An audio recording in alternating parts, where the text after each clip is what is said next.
Bismillahirrahmanirrahiim. Waa mar kale casharkeenii taxanaha ahaa ee barashada daawada.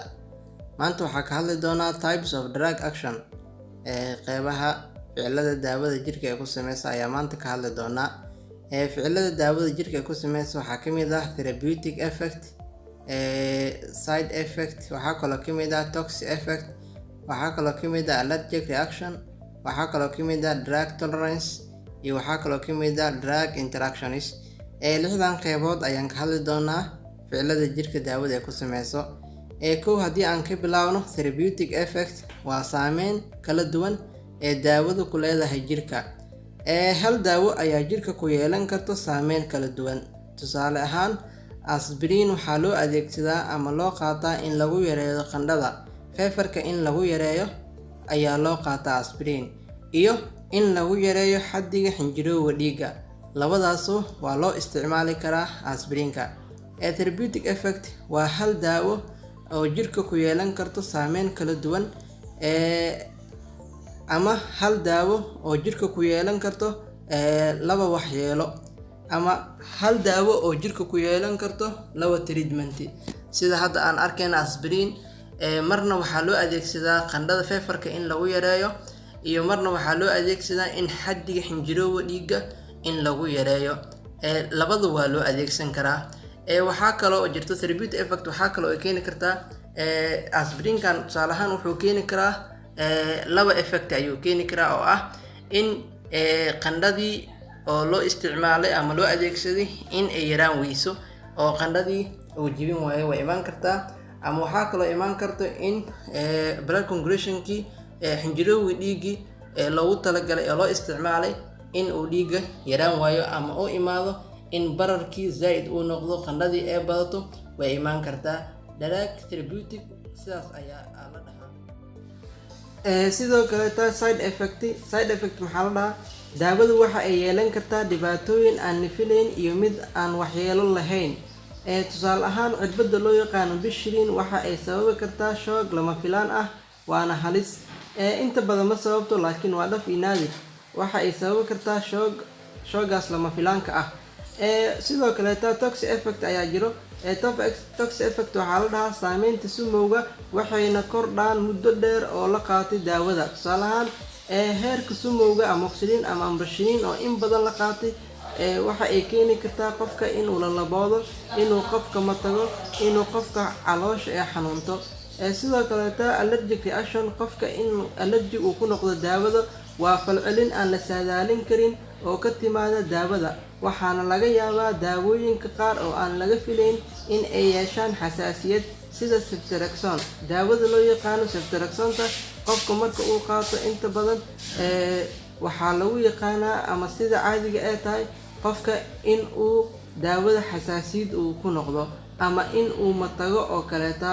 Waana daawo u baahan in loo qaato cuntadii ku habboon. Qofka markuu qaadanayo waa in uu ahaadaa qof dheragsan oo cuntadii soo qaatay, laakiin ma qaadan karo qof oo raashinkii aanan qaadan karin. Waana daawo aad u tan badan. Waxay u baahan tahay in daawadaas loo qaato cuntada ku habboon, ama cunto fiican in loo qaato ayay ku habboon tahay. Saddexdan hadda aan soo sheegnay waa saddex ayagana in laga fiiriyo daawada ay tahay. Allergic reaction ayaa ugu daran. Inta badan waxaa la sameeyaa allergic reaction daawada qofka intaana lagu durin ama la siinan ka hor. Cirbadoo kaleeta tusaale ahaan waxaa la siiyaa qofka dermiska ayaa looga broweeyaa. Marka dermiska qofka laga duro, haddii qofkan daawada allergic ay ku tahay, waxaa imaan kara qofka in meeshii redness ay noqoto. Daawada dermiska marka laga duro, markaas qofkaas daawadaas waa laga dhaafayaa oo waxay ku tahay. Sidoo kale waxaa kaloo jiro drug tolerance. Waxaa la dhahaa dadka qaar si fudud kuma gaarto daawada jirkooda. Tusaale ahaan, dadka caba caanaha geela, muqaadaraadka iyo kuwa kale jirkooda adkeysi leeyahay, ma gaarto si fudud daawada kuma gaarto. Sidaas daraadeed waxaa loo kordhiyaa xaddiga daawada. Qofka tusaale ahaan dadka caanaha geela inta badan aad isticmaalay ama muqaadaraadka cunay, marka la suuxinayo kaleeta inta badan generalka marka la siinayo ma suuxayaanoo daawada jirkooda inta badan ma gaarayso, xanuunka waa dareemayaan. Marka qofka dhaawac soo gaaro lidocaine oo kaleeta marka loo isticmaalayo oo qofka kaawasada marka la duraayo inta badan xanuunkii wuu dareemayaa oo qofkii waxba ma gaarayo. qofka marka uu xanuunsado oo kaleeta xanuun baabiye marka la duro oo kaleeta inta badan drug addiction-ka ahaa inta badan qofka xanuunka kama baabi'inayo daawada la siiyey oo waayo qofkaani inta badan daawadiisa marka hore drug tolerance-kiisa iska caabin badan ayay jirkiisa ku leedahay. tusaale ahaan waxaa dhici karta daawadan addiction badan inuu la sameeyey in badan uu qaatay, hadda marka xanuunka oo imaadana daawadaasi waxba uma tareyso. tusaale ahaan dadka inta badan isticmaalo drug abuse-ka ah ee isticmaala tramadolka isticmaalo kaleeta qofka markaas uu xanuunsado waxba uma tareyso daawada xanuun baabiye kale marka la siiyo oo kale. waxaa kaloo jiro drug interaction, isdhexgalka daawada. marka hal daawo lagu daro waxqabad daawo kale waxaa la yiraahdaa isdhexgalka daawada. isku darka laba daawo waxa ay sameyn karaan firfircooni. tusaale ahaan marka la isku daro paracetamol plus ibuprofen marka la isku daro waxaa ka dhalan kara firfircooni in badan firfircooni badan ayaa ka dhalan karto. qofka waxa uu na dareemayaa xanuun aan jirka ahayn. waan aragnaa ibugesic sharoobadan la dhaho waxay ka samaysan tahay ibuprofen lagu daray plus paracetamol. ibuprofenta oo ka caawinayso qofka in qandhadii ay ka jibiso ama wixii bar hadduu jiro qofka ay ka yareyso. paracetamolkii asana oo feefarkii ka jibin lahaa. labadaas oo isku dara ayaa qofka waxay noqonaysaa in firfircooni badan uu helo.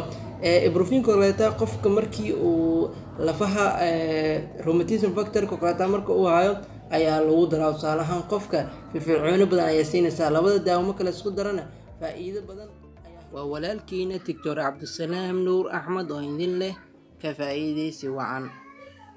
subscribe saar kanaalkeena si aad u heshid fiidiyoo cusub aan soo gelino. waad ku mahadsan tahay daawashada fiidiyowgan. wixii ra'yi iyo qoraal ah noogu reeb qaybta commentiga.